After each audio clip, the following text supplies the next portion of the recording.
Guys, what's up? Alex here. Welcome back to another video. Today we're going to be sort of doing a bit of a debrief of the Australian Grand Prix. So in terms of the result, it was pretty fascinating. We'll talk through it in a minute. But in terms of I guess, sort of on-track overtakes and that sort of stuff, it wasn't like the most incredible race in the world because we just didn't have many overtakes because of the way Australia is, the way the cars are, the dirty air and all that sort of stuff. But I'm going to quickly run through the race here. I'll talk through it in a proper way. I'm trying to get the results up so I can properly talk through them in a second. But yeah, we started off with a pretty interesting start. It looked like the Ferraris were trying to challenge Hamilton to turn one.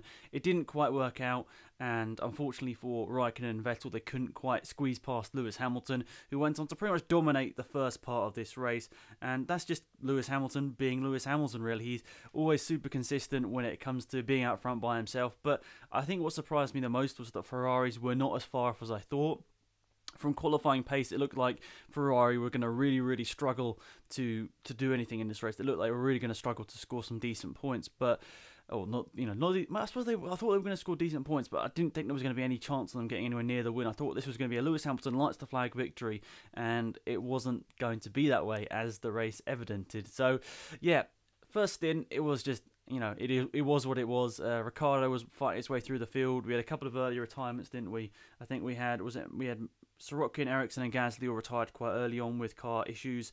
But then it was just like the race was what it was, and Bottas was struggling to get through the field with the dirty air. The Mercedes was really struggling to get any sort of overtake in, and I think that was sort of part of the due course of what the rest of the race was going to show.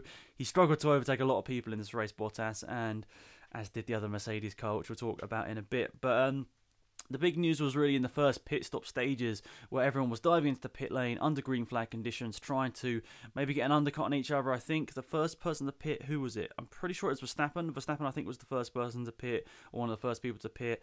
And then Raikkonen tried to get an undercut on Hamilton, because at the time Raikkonen was P2. Raikkonen had a really fantastic start to this race, but he, I don't know, for some reason in the second part of this race, he just really fell off. But yeah, it all started to kick off after the first round of pit stops. Magnussen, who was having a fantastic race along with Grosjean with the Haas cars, they had a fantastic start. They were actually running P4 and P5 at the start of this race, ahead of the Red Bulls and the Renaults and all the McLarens.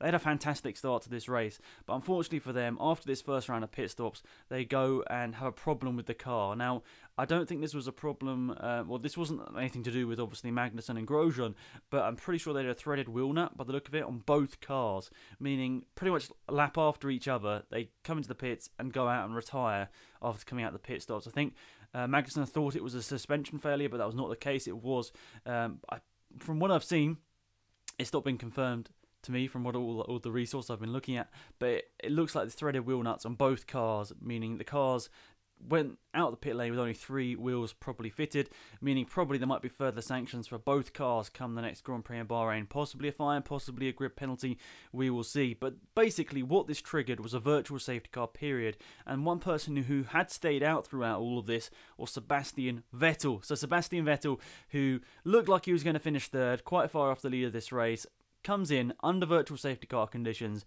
and gets the lead of this race. Like, out of nowhere, he gets the lead of this race. Nobody expected this to happen under green flag conditions. Nobody thought that Vettel was going to challenge for this victory. But under these sort of conditions, fair play to Ferrari, fair play to Vettel. They called it right. They called it right. I thought they'd missed it initially, because I think Vettel might have just gone past the pit lane when the virtual safety car sort of thing was announced. And I thought, oh no, he's not going to be happy with this. If it goes back to green flag conditions, he's going to be pretty annoyed that he didn't manage to get into the pits under a virtual safety car. But he did. He gained a lot of time through that, and he came out just ahead of Lewis Hamilton, just out the pits ahead of Lewis Hamilton, meaning he went on to lead this race when the race restarted about halfway through. So there wasn't really that much that went on in the second part of the race. I mean, Bottas, he was one of the people that gained quite a lot of time under the virtual safety car. Sorry, I'm looking at my phone to make sure I get all the right people announced here. People that gained under the virtual safety car, Ricciardo being one of them. Bottas did gain a few positions under the virtual safety car as well.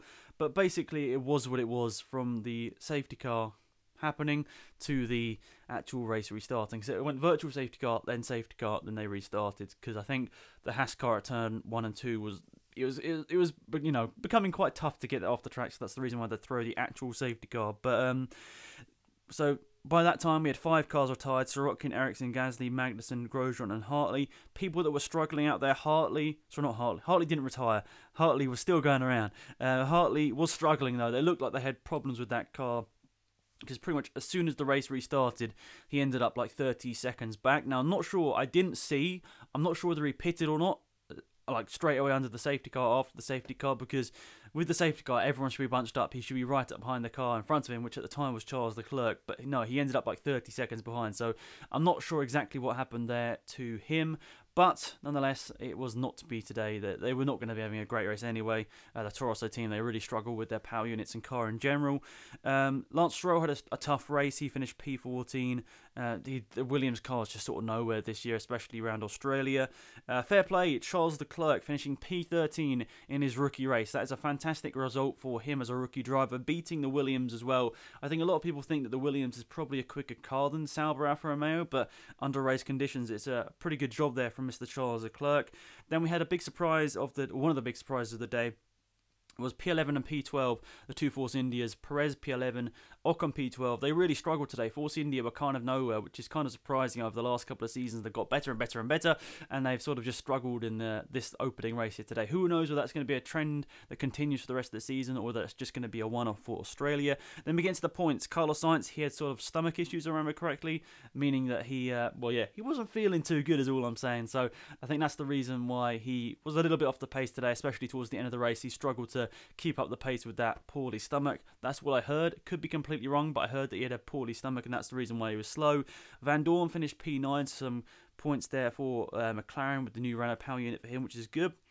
Bottas, finished P8. I don't understand what was going on with him today. I mean, I know that it's hard to overtake under these conditions, but seriously, it's like, I feel like he should have done a little bit better here today, Valtteri Bottas. He should have possibly got past some of the cars in front of him. So yeah, I think a lot of people are going to be questioning Bottas after this one. I mean, you feel like some more overtakes should have been happening, especially when that car is so much quicker by the looks of it than, especially in the midfield. Hulkenberg finished P7, a strong result for him. He was battling along with Verstappen. He nearly got past Verstappen on the restart, which was exciting, but he couldn't quite do it. You feel like if he'd got past Verstappen, he would have been able to stay ahead of Verstappen, because it was just so close in that battle of P5. So Verstappen finished P6. He was 28 seconds off the leader. And then a big race for Fernando Alonso. He finished P5 in this race with 10 points. That's a fantastic result. So 12 points already in the opening race for McLaren. And that's, I think, pretty much half what they scored last year already. So a fantastic start to the season for McLaren. Even though the pace isn't quite there, it's not quite as quick as the Red Bull. You feel like they're in the battle now for the fourth fastest car, along with Haas and the Renault team as well, and possibly Force India, we'll see as well. But it looks like a really interesting battle for the midfield in Formula 1 in 2018, which is the most important thing, that we have a good battle at least somewhere in the race.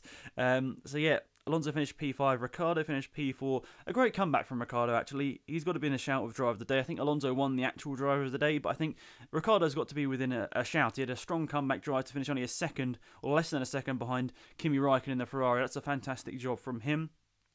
And obviously, we just talked about Räikkönen. He had a really strong first part of the race. He was putting the pressure on Lewis Hamilton. But in the second part of the race, as is too often, sadly, with Kimi Räikkönen, he sort of just drifted away into sort of nothing pace. And unfortunately, there was more pressure from Ricciardo in a slower car behind than he was putting on cars in front, which I just don't know. I really, really like Kimi Räikkönen. But it's like the pace just goes randomly all over the race. I don't really know what's happening with Kimi Räikkönen here today, but he was quick in the first part and not so quick in the second part, put simply. Then Lewis Hamilton finishing 5 seconds off the eventual winner. That is just Lewis Hamilton saving the tyres and the car at the end of the, well, not really the tyres, the car mostly at the end of the race. He felt like he couldn't get past Sebastian Vettel, who actually won. Spoiler. But yeah, he couldn't catch him. He couldn't get past them. So he thought, I'm just going to save this car now. No need to push like crazy for this victory. When, in all likelihood, they'll probably win the next Grand Prix because the car is quicker. They'll probably win the next Grand Prix and then probably take back the points lead again. But yeah, you can understand why he didn't want to push and destroy the car just for an extra couple of points. But then I suppose you never know. That could be the extra couple of points that wins him the championship. If he'd gone for it, who knows what would have happened. But Sebastian Vettel was your eventual race winner of the Australian Grand Prix. He drove a great job. He was very conservative in the first part of the race. It looked like he sort of struggled to keep up with Raikkonen, which is obviously quite strange over the last couple of years. We see Vettel as a driver that's maybe got half a second on Raikkonen. But in the second part of the race, he really proved after the virtual safety car. He kept Lewis Hamilton behind. No lockups, no silly mistakes. I think just classic Vettel, really. Classic Vettel being on the limit, but also not too much over the limit that he made mistakes. Hamilton made mistakes trying to catch Vettel.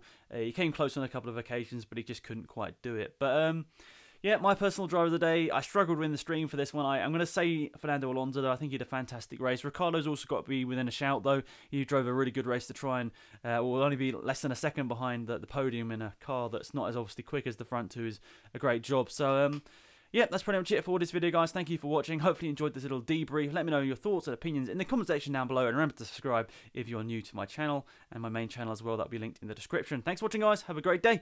And I'll see you all soon. Goodbye.